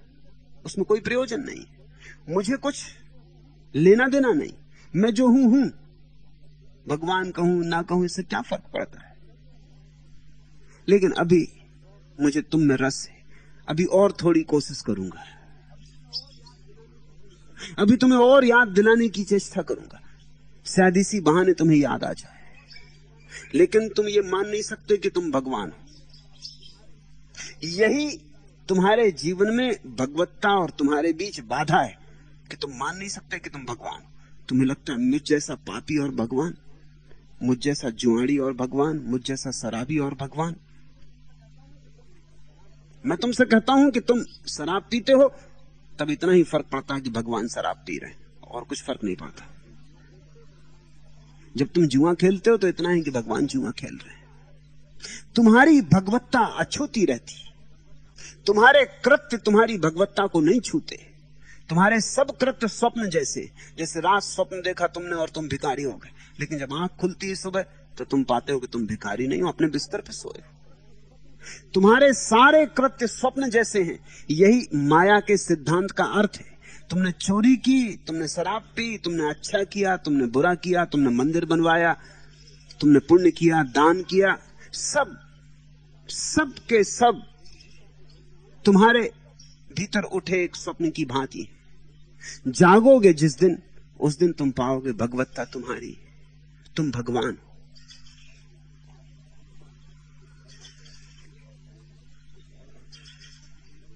कुछ और बातें इस प्रश्न के संबंध में। पहली बात, तुमने कहा है कि अवतार तब होता है जब ये 3 काम उसे करने होते। परमात्मा का अवतरण होता है, अवतार नहीं होता।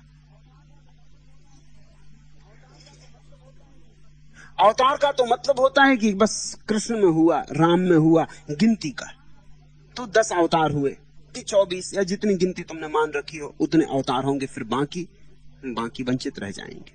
इसलिए मैं कहता हूं परमात्मा का अवतार नहीं होता, अवतरण होता है। जो भी समाधि में पहुंचता है वही परमात्मा का अवतार हो जाता है। करोड़ों लोग पहुंचे, करोड़ों लोग पहुंचेंगे, और प्रत्येक व्यक्ति का यह स्वरूप सिद्ध अधिकार है, जिस दिन चाहे और अपने भीतर समाधि को जन्मा ले, उस दिन वह भी अवतार हो जाएगा। फिर अवतार का कारण कोई हेतु नहीं होता कि यह काम करने के लिए। जब तक कर्ता का भाव है तब तक कहां कोई अवतार। ये तो कर्ता का ही भाव हुआ कि यह काम करने, इसलिए इसमें तो हेतु हुआ, इसमें तो वासना हुई नहीं। अवतरण तब होता है जब सब हेतु समाप्त हो जाते, सब वासनाएं गिर जाती, भीतर कोई करने का कारण ही नहीं रह जाता। जहां कर्ता समाप्त हो जाता है वहां अवतरण होता है। तो मेरी धारणाएं अलग है। तुम और शास्त्रों को मेरे बीच में मत लाओ। और जब मैं इन शास्त्रों पर भी बोलता हूं तब भी तुम ध्यान रखना कि मैं अपने पर ही बोलता हूं। मेरी धारणाएं मेरी हैं, मैं तुम्हें अपनी धारणाएं समझा रहा हूं। मुझे इससे कुछ प्रयोजन नहीं कि कृष्ण का क्या अर्थ था, क्या नहीं था। इसमें माथापच्ची करने में मुझे रस ही नहीं है। मैं कोई पंडित नहीं हूं, ना कोई व्याख्याकार। मेरे पास अपना अनुभव है, वो मैं तुम्हें दे रहा हूं। इसमें कोई हेतु नहीं है। न तो किसी साधु की रक्षा करनी है मुझे, क्योंकि जिसको अभी साधु असाधु में फर्क हो वह अभी अवतार ही नहीं। द्वंद जिसके मन में हो वो कहां अवतार। मैं उस व्यक्ति को कहता हूं परमात्मा जिसके भीतर से द्वंद गया। ना अब साधु है कोई, ना असाधु, ना कुछ पाप, ना कुछ पुण्य, ना कुछ धर्म, ना कुछ अधर्म। ये द्वंद गया, ये विरोध गया, ये द्वैत गया, सब अद्वय हो गया, सब लीला है, सब एक है। मेरे देखे राम के बिना रावण नहीं हो सकता और रावण के बिना राम नहीं हो सकते। अगर रावण को नष्ट कर दोगे तो राम को भी नष्ट कर दोगे, इसे समझ लेना। जरा सोचो, रावण को अलग कर लो राम की कथा से, फिर कितने राम बचेंगे? क्या बच रहेगा? रावण को अलग करते ही कथा गिर जाएगी। रावण के बिना राम की कथा खड़ी नहीं हो सकती, राम के बिना रावण की कथा खड़ी नहीं हो सकती। दोनों एक दूसरे पर निर्भर हैं। अगर दोनों एक दूसरे पर इतने निर्भर हैं तो तुम उनको अलग अलग मत करो। पाप और पुण्य एक ही सिक्के के दो पहलू हैं, धर्म और अधर्म भी, साधु असाधु भी। जैसे दिन और रात है, जैसे कांटा और फूल है, जैसे स्त्री और पुरुष है, ऐसे सारे द्वंद एक दूसरे को संभाले हुए। इस जगत में कभी ऐसा नहीं होगा कि सिर्फ भलाई बचे। भलाई अकेली नहीं बच सकती, बुराई बचेगी, बुराई के साथ ही भलाई बच सकती। और बड़े चमत्कार की बात है कि दोनों में सदा संतुलन रहता है। जितनी भलाई होगी उतनी बुराई होगी, जितनी बुराई होगी उतनी भलाई होगी। संतुलन कभी नहीं टूटता। यहां राम और रावण दोनों सदा हैं। यही तो जगत का द्वंद्व है। इसी को तो मैंने पृथ्वी का संकट कहा। लेकिन अगर अवतार भी देखता है कि ये साधु इसको बचाना, ये असाधु इसको मारना, तो वो अभी अवतार नहीं। अभी उसे असली बात दिखाई नहीं पड़ी। अभी उसे ये नहीं दिखाई पड़ा कि दोनों के पीछे एक ही परमात्मा छिपा है। उसे अभी एक का अनुभव नहीं हुआ है। मुझे ना तो साधु को बचाना है, ना असाधु को मिटाना है, न पुण्य फैलाना है, न पाप को मिटाना है, न धर्म की स्थापना करनी है, न अधर्म को उखाड़ना है। फिर मुझे क्या करना है? मुझे तुम्हें याद दिलानी है कि दो जब तक है तब तक भ्रांति है, सपना है, माया है, द्वंद्व है। इन दो के बीच एक को देख लो। एक को देखते ही मुक्ति है, निर्वाण है। दूसरा प्रश्न भी उन्हीं मित्र का है, वैसा का वैसा है। पूछने वाले हैं देवराज खुराना, पंजाब। ऐसे प्रश्न पंजाब में से ही आ सकते हैं। पंजाबियों की बुद्धिमत्ता तो जग जाहिर है। दूसरा प्रश्न है, नानक अपने को प्रभु का दास कहते थे, कबीर भी प्रभु के भक्त थे, बुद्ध और महावीर ने भी कभी भगवान होने का दावा नहीं किया, यीशु मसीह ने भी अपने को ईश्वर का इकलौता बेटा कहा था। आप भी उन्हीं की तरह एक पूर्ण संत हैं, फिर आप अपने को भगवान क्यों कहते हैं? भगवान तो वह है जो सबको पैदा कर रहा है। क्या आप सबको पैदा कर रहे हैं? देखा, इसलिए मैंने कहा कि ऐसा प्रश्न पंजाब से ही आ सकता।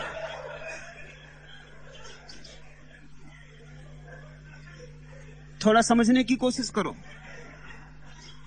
शायद नानक ने इसलिए अपने को भगवान नहीं कहा होगा पंजाबियों के डर के कारण कि इन मूढ़ों से सिर कौन मारेगा। जरा नानक पे दया करो। नानक कोई भले आदमियों के बीच में नहीं थे। झगड़ा फसाद खड़ा हो जाए, लठ निकल आए, नानक अपने को नहीं कहा कि मैं भगवान हूं।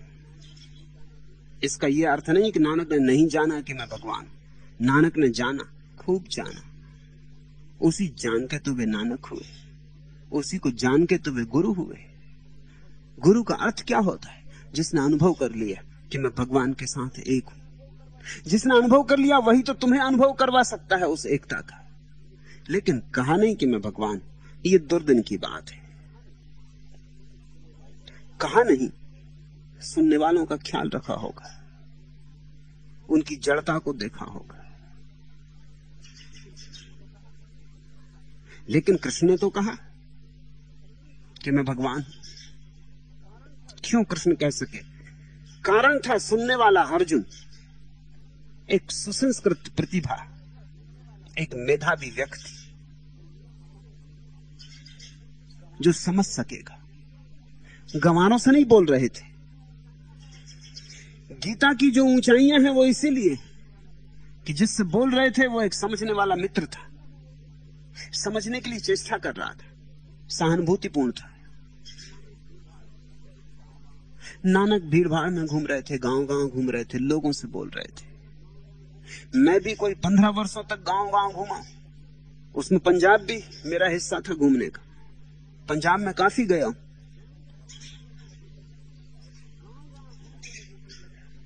गांव गांव घूम के मुझे ये लगा कि जिस तरह के लोगों से बोलना हो उस तरह से बोलना पड़ता है, समझौते करने पड़ते हैं। इसलिए मैंने जाना बंद कर दिया। अब मुझे जो बोलना है वो बोलूंगा, जिससे सुनने आना है उसे आना चाहिए। समझौता उसे करना हो तो कर ले। अब मैं समझौता नहीं करूंगा, क्योंकि जो तल होता है लोगों का, उस तल की ही बात करनी पड़ेगी। इसलिए मैं पसंद नहीं करता हूं कि मेरे सामने गैर सन्यासी बैठे, इसलिए गैर सन्यासियों को पीछे बिठाता हूं।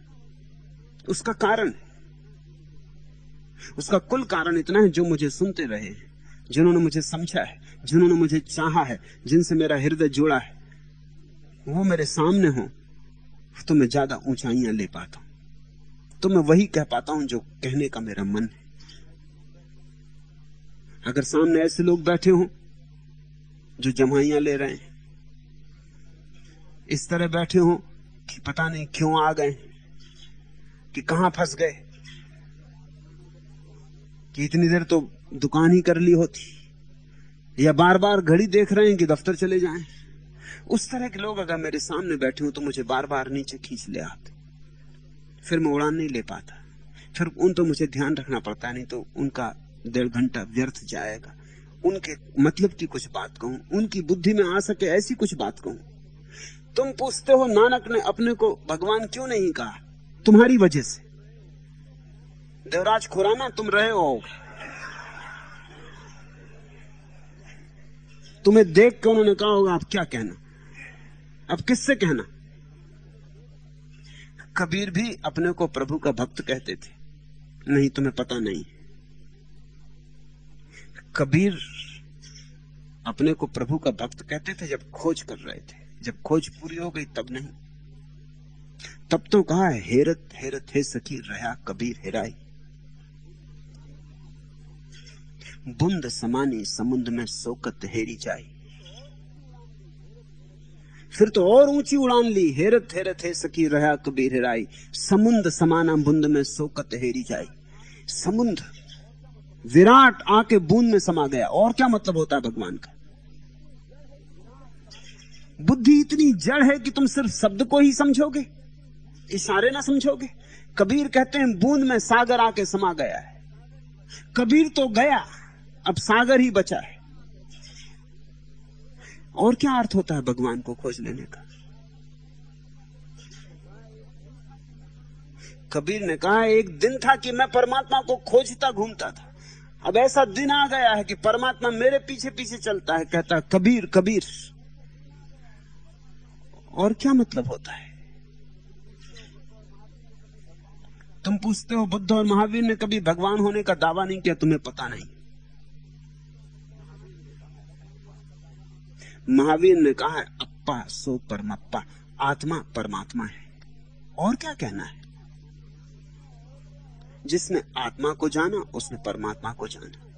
महावीर ने तो कहा और कोई परमात्मा है ही नहीं, इसलिए महावीर ने भगवान को नहीं माना कि कोई दुनिया को बनाने वाला भगवान है। महावीर ने तो कहा जो स्वयं को जान लेता है वो भगवान है। भगवत्ता आत्म अनुभूति का नाम है।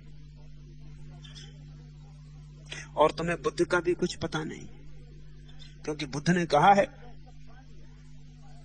कि मैंने वह सब पा लिया जो पाया जा सकता है, अब पाने को कुछ भी नहीं बचा। मैंने परिपूर्ण सम्यक संबोधि पा ली। मैं उस जगह आ गया जहां सब जान लिया गया है। भगवान का और क्या अर्थ होता है? संक्षिप्त शब्द में इन्हीं सारी बातों को कहने का ढंग है। तुम कहते हो यीशु मसीह ने भी अपने को ईश्वर का इकलौता बेटा कहा, उससे मैं राजी नहीं होता। इकलौता बेटा कहना गलत बात है, क्योंकि फिर तुम किसके बेटे हो? नाजायज। अगर जीसस ईश्वर के इकलौते बेटे हैं तो तुम किसके बेटे हो? वो तो बात गलत है, उससे मैं राजी नहीं। वो तो उन्होंने गलत बात कही, उससे तुम भी राजी मत होना, क्योंकि उसका मतलब यह होता है कि जीसस भर उनके बेटे हैं और तुम। मैं कहता हूं तुम सब उसके बेटे हो, लेकिन बेटे में थोड़ा फासला रह जाता है। उतना फासला भी क्यों रखना? बेटा बाप नहीं, फासला है। इतना फासला भी क्यों बचाना चाहते हो? तुम उस परम स्रोत के साथ एक क्यों नहीं होना चाहते? जीसस को भी कहने का कारण था, इतना फासला बना के रखा था यहूदियों की वजह से। यहूदी तो ये भी बर्दाश्त नहीं कर सके कि जीसस ईश्वर के बेटे ईश्वर हैं, ये तो कहने पर बिल्कुल बर्दाश्त नहीं कर सकते थे। ये लोगों की जड़ताओं के कारण इस तरह की बातें कहनी पड़ी। लेकिन बहुत जगह जीसस ने सूचना दे दी है अपने शिष्यों को कि मेरा पिता और मैं एक हैं। तुमने अगर मुझे देख लिया तो मेरे पिता को देख लिया, ये वचन है। जिसने मुझे चाहा उसने परमात्मा को चाह लिया।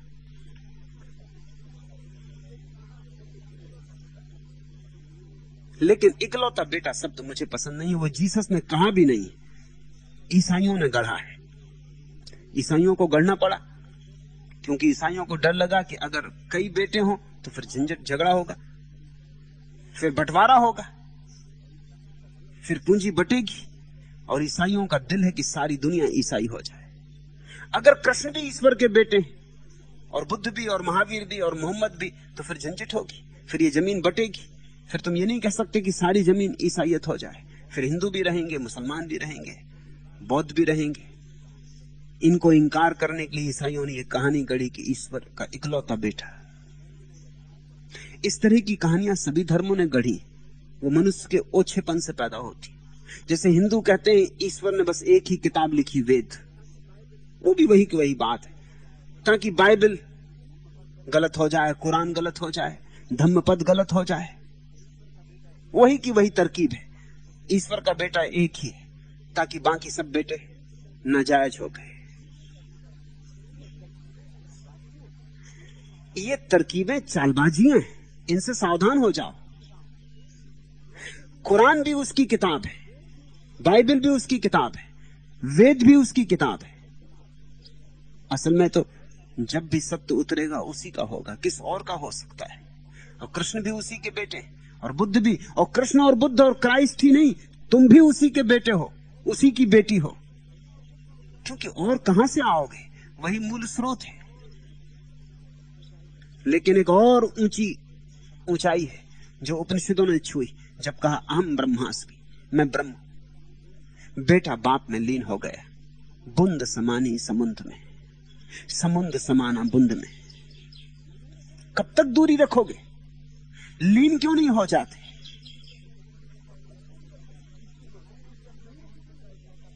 यीशु मसीह ने भी अपने को ईश्वर का इकलौता बेटा कहा था। आप भी उन्हीं की तरह एक पूर्ण संत है। ना तो मैं पूर्ण हूं और ना मैं संत हूं, मैं ठीक तुम जैसा अपूर्ण आदमी हूं। मैं इस बात को दोहराना चाहता हूं, तभी तुम मेरी बात समझ पाओगे।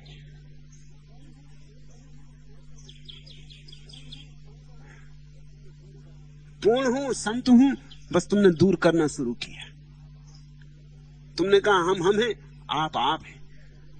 आपकी बातें सुनेंगे, आपकी पूजा कर लेंगे, आपके चरणों में सिर झुका देंगे, मगर आपकी बातें मानेंगे नहीं। आप हैं, हम तो अपने ही ढंग से जिएंगे, हम तो कीड़े मकोड़े की तरह ही सरकेंगे, हम आकाश में नहीं उड़ सकते। आप पूर्ण संत हैं। नहीं, मैं पूर्ण संत नहीं हूं, मैं ठीक तुम जैसा हूं। मेरा सारभूत संदेश यही है कि मैं ठीक तुम जैसा हूं, और फिर भी मैं कहता हूं मैं भगवान हूं, ताकि तुम्हें याद में दिला सकूं कि तुम भी भगवान हो। और ये याद तुम्हारे भीतर सघन हो जाए तो क्रांति हो जाएगी, आग जलेगी, सब भस्मीभूत हो जाएंगे तुम्हारे स्वप्न। यह आग इतनी बड़ी है, लेकिन तुम पूर्णता थोपना चाहोगे मेरे ऊपर, तुम संतत्व थोपना चाहोगे। ये तुम्हारे तरकीबें हैं, तुम्हारी दूर करने के उपाय हैं। जितना दूर बन सके तुम करना चाहोगे। अभी तुम कह रहे हो पूर्ण संत हो, जब मैं मर जाऊंगा तुम कहोगे भगवान। तब बिल्कुल फासला कर दिया, ईश्वर के अवतार, बात खत्म कर दी। तुमने छुटकारा कर लिया, तुम भागे अपनी दुकान में। कभी ईश्वर के अवतार से अपना क्या लेना देना? मंदिर में बिठा दो, कभी पूजा कर लेंगे वर्ष में एक दिन, कभी जाके प्रसाद चढ़ा दें, बांट देंगे, लेकिन बस छुटकारा हो गया। तुमने कृष्ण की सुनी, तुमने राम की सुनी, तुमने बुद्ध की सुनी, तुमने उनको भगवान कहकर छुटकारा पा लिया, और मरने के बाद तुम भगवान कहकर छुटकारा पाते हो। इसलिए मैं खुद अभी जिंदा में तुमसे कह रहा हूं कि मैं भगवान हूं। छुटकारा पाने का मैं उपाय नहीं छोड़ रहा हूं, और तुमसे जिंदा में कह देना चाहता हूं ताकि ये बात कायम रिकॉर्ड पर रहे कि मैं संत नहीं हूं, मैं पूर्ण नहीं, मैं ठीक तुम जैसा आदमी हूं, और फिर भी कहता हूं मैं भगवान हूं, और चाहता हूं कि तुम भी उद्घोषणा करो कि तुम भी भगवान हो। भगवान होने के लिए ना तो पूर्ण होना जरूरी है, ना संत होना जरूरी। भगवान हम हैं, सिर्फ जानना जरूरी है। इस भेद को ख्याल में लो। भगवान कोई लक्ष्य नहीं है आगे भविष्य में कि चढ़ेंगे, पहुंचेंगे, बड़ी यात्रा करेंगे, तपस्या, यह वह, फिर एक दिन पहुंच पाएंगे। भगवान कोई गौरी शंकर का शिखर नहीं। भगवान तुम्हारी अंतर्दशा है। तुम भगवान हो इसका तुम्हें बोध नहीं, बस इसकी प्रतिभिज्ञा करनी, इसकी पहचान करनी।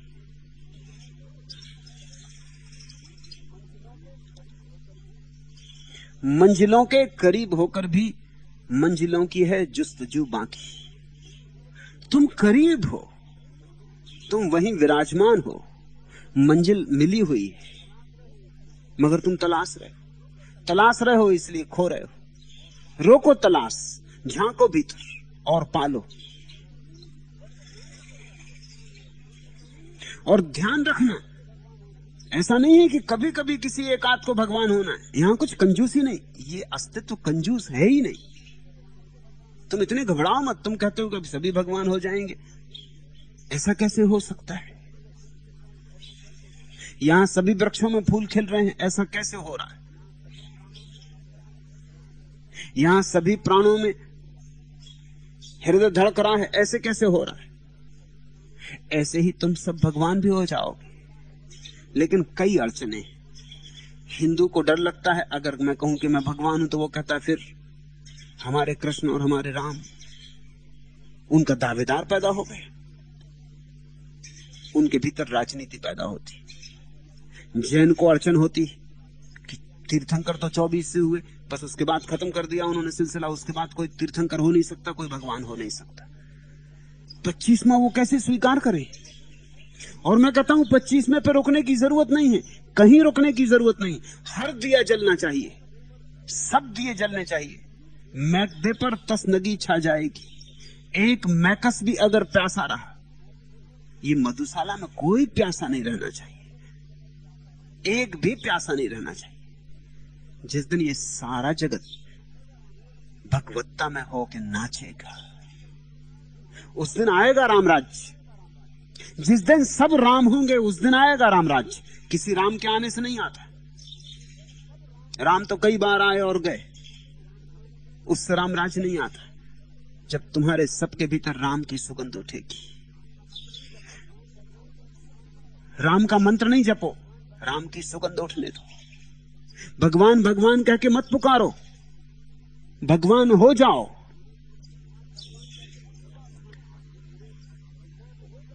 जहां आंसू गिरे एक चश्मे जमजम वहां उबला, पड़ी बुनियाद काबे की जहां मैंने जमी रख दी।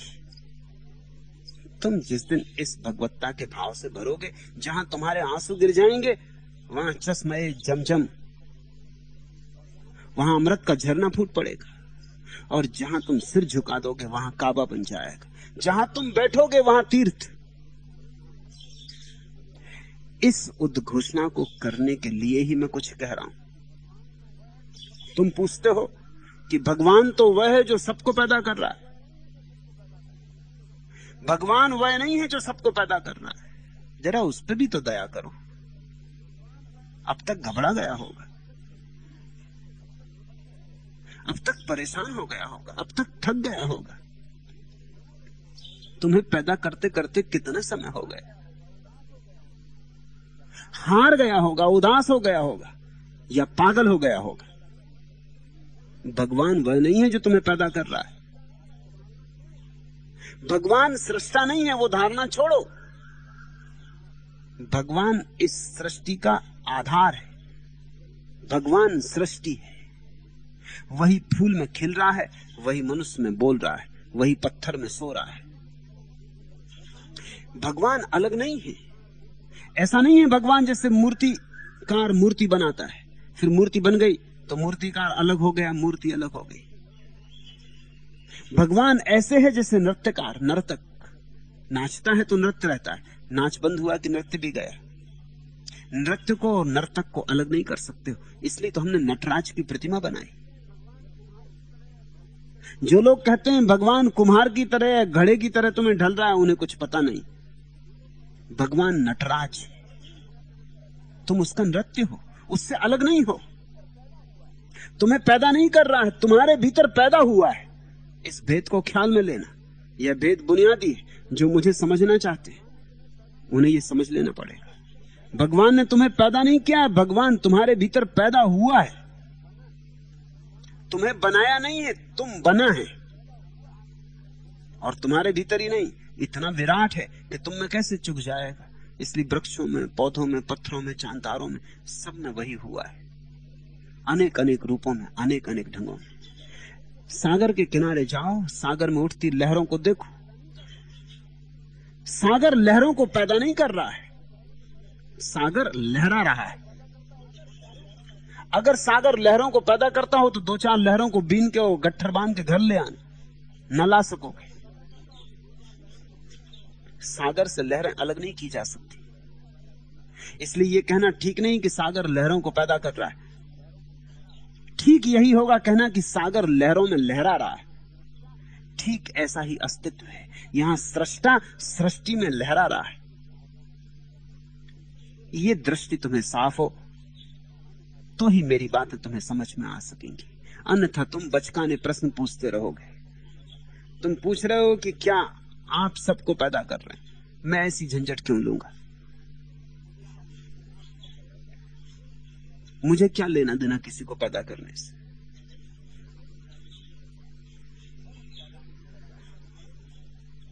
कोई पैदा नहीं कर रहा है, कोई कर्ता की तरह अलग नहीं बैठा है। ये जो विराट ऊर्जा है अस्तित्व की, यही भगवत्ता है। सृष्टि की क्रिया हो रही लेकिन सृष्टा कोई भी नहीं। सृजन की क्रिया घट रही है लेकिन घटा कोई भी नहीं रहा। यही तो इसका रहस्य,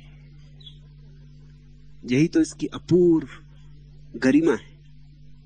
यहां कोई बनाने वाला नहीं, और चीजें बन रही। सृष्टा स्वयं अनेक अनेक रूपों में ढल रहा है। सृजन शक्ति है परमात्मा, सृष्टा नहीं।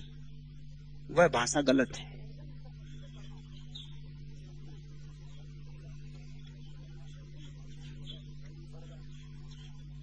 लेकिन तुम्हें दिखाई नहीं पड़ रहा क्योंकि तुम धारणाओं में जकड़े बैठे हो।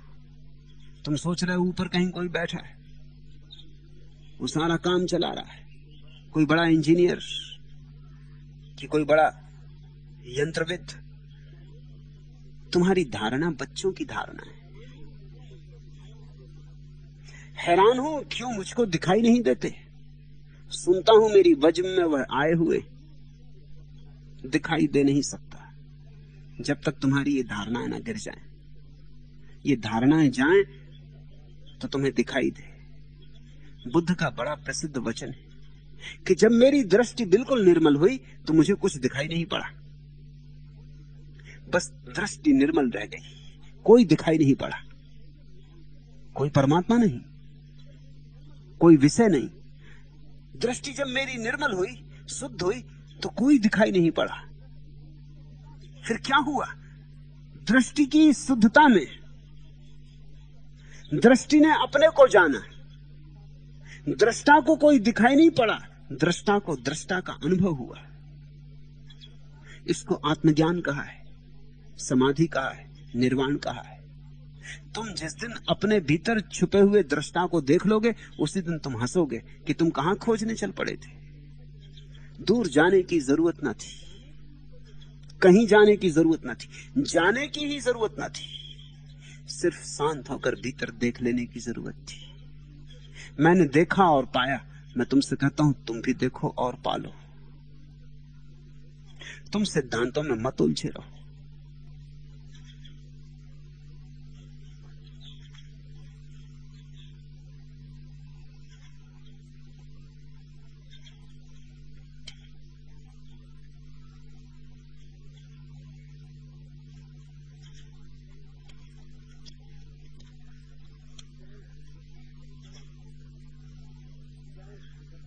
पांचवा प्रश्न, क्या इस जगत में प्रेम का असफल होना अनिवार्य ही है?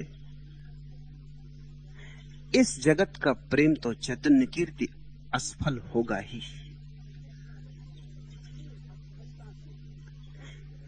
उसकी असफलता से ही उस जगत का प्रेम जन्मेगा। बीज तो टूटेगा ही, तभी तो वृक्ष का जन्म होगा। अंडा तो फूटेगा ही, तभी तो पक्षी पंख पसारेगा और उड़ेगा। इस जगत का प्रेम तो बीज है। पत्नी का प्रेम, पति का प्रेम, भाई का, बहन का, पिता का, मां का, इस जगत के सारे प्रेम बस प्रेम की शिक्षणशाला है। यहां से प्रेम का सूत्र सीख लो, लेकिन यहां का प्रेम सफल होने वाला नहीं, टूटेगा ही, टूटना ही चाहिए, वही सौभाग्य है।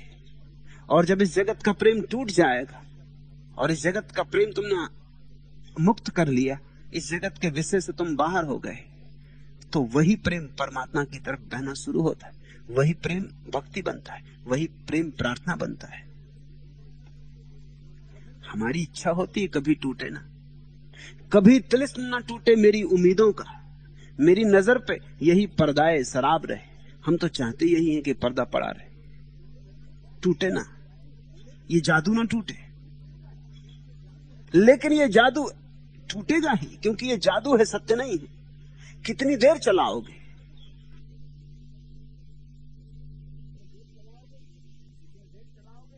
जितनी देर चलाओगे उतना ही पछताओगे।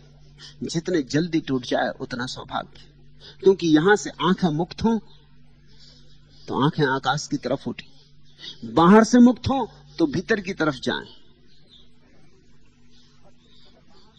हद्दे तलब में गम की कड़ी धूप ही मिली, जुल्फों की छांव चाह रहे थे किसी से हम।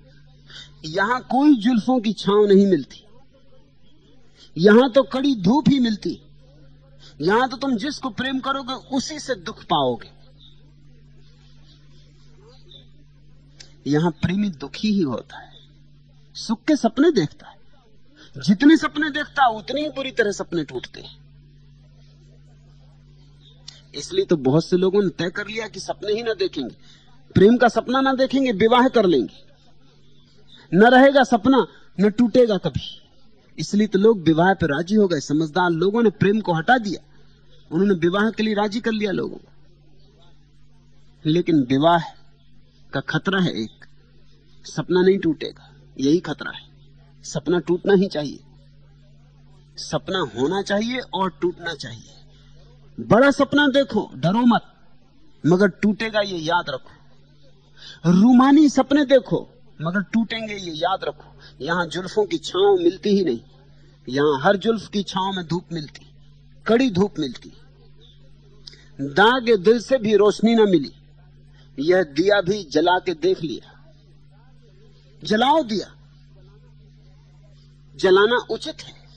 इसलिए मैं प्रेम के खिलाफ नहीं हूं, और इसलिए मेरी बातें तुम्हें बड़ी बेबूझ मालूम पड़ती। तुम्हारे तथाकथित संतों ने तुमसे कहा प्रेम के विपरीत हो जाओ।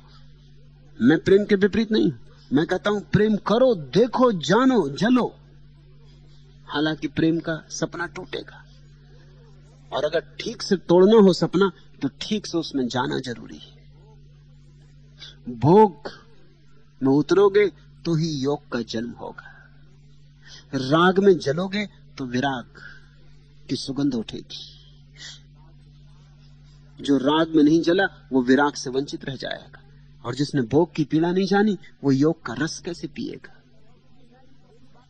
इसलिए मेरी बातें तुम्हें बहुत बार उल्टी मालूम पड़ती। मैं कहता हूं अगर योगी बनना है तो भोगी बनने से डरना मत, भोग ही लेना।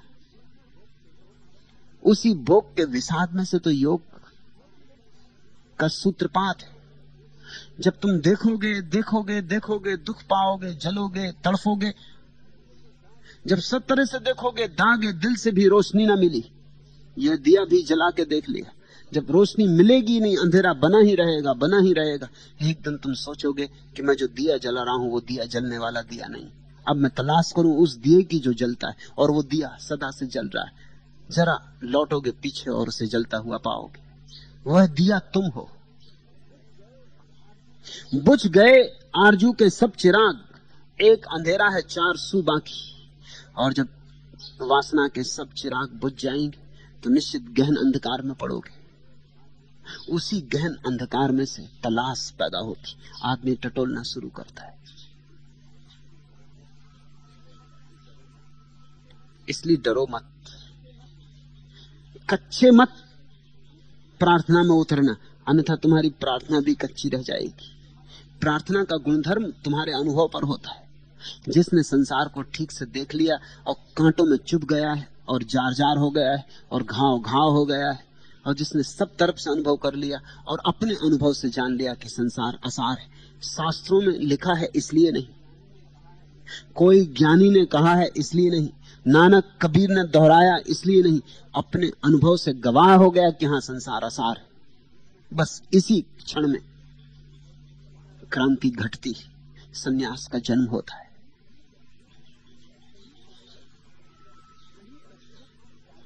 कहीं पे धूप की चादर बिछा के बैठ गए, कहीं पे शाम सिरहाने लगा के बैठ गए, खड़े हुए थे अलावों की आंच लेने को, सब अपनी अपनी हथेली जला के बैठ गए। दुकानदार तो मेले में लुट गए यारो, तमाशबीन दुकानें लगा के बैठ गए, ये सोचकर कि दरख्तों में छांव होती, यहां बबूल के साये में आके बैठ गए। इस संसार को तुम बबूल का वृक्ष पाओगे, देर अबेर ये अनुभव आएगा। ये सोचकर कि दरख्तों में छांव होती, यहां बबूल के साये में आके बैठ गए। लेकिन तुम्हारे अनुभव से ही ये बात उठनी चाहिए।